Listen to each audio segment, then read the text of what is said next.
ҷаласаи пленарияи конференсияи ҷумҳуриявии илмию амалӣ дар мавзӯи суғуртаи тиббӣ, масъалаҳо ва дурнамои рушди он дар ҷумҳурии Тоҷикистонро муовини ректор оид ба илм ва робитаҳои байналмилалии Донишгоҳи давлатии тиҷорати Тоҷикистон ҳусни оғоз бахшида, иброз дошт, ки бо ташаббус ва дастгириҳои бевоситаи пешвои миллат, президенти ҷумҳурии Тоҷикистон муҳтарам Эмомалӣ Раҳмон фаъолияти бахши суғурта дар кишвар рушд карда, ба яке аз омилҳои муҳими рушди иқтисодиёти миллӣ табдил ёфтааст. Зикр гардид, ки бо дастгириҳои бевоситаи пешвои муаззами миллат, президенти ҷумҳурии Тоҷикистон муҳтарам Эмомалӣ Раҳмон сиёсати пешгирифтаи ҳукумати кишвар дар самти рушди ояндаи ин бахши иқтисодиёт барои расидан ба ҳадафҳои стратегии мамлакат заминаи мусоид фароҳам меоварад. Мавзӯи ҳамоиши суғуртаи тиббии масъалаҳо ва дурнамои рушди он дар ҷумҳурии Тоҷикистон ба яке аз самтҳои муҳим ва афзалиятноки сиёсати иҷтимоиву иқтисодии давлат бахшида шуда. Ҳадафи он мубодилаи афкор, таҷриба ва натиҷаҳои таҳқиқоти илмӣ дар самти таҳкими низоми суғуртаи тиббӣ ва муайян намудани роҳҳои рушди устувории он дар кишвар мебошад.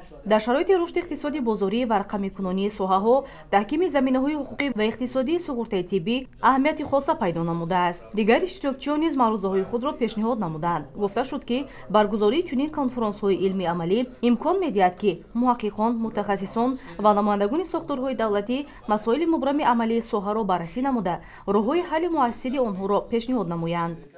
масъалаҳои мубрами рӯз вобаста ба рушди суғуртаи тиббӣ баррасӣ гардид ва масъалаҳое ки барои беҳтар кардани фаъолияти суғуртаи тиббӣ дар ҷумҳурии Тоҷикистон, инкишофи фаъолияти суғуртаи тиббӣ дар ҷумҳурии Тоҷикистон мавриди баррасӣ қарор гирифт.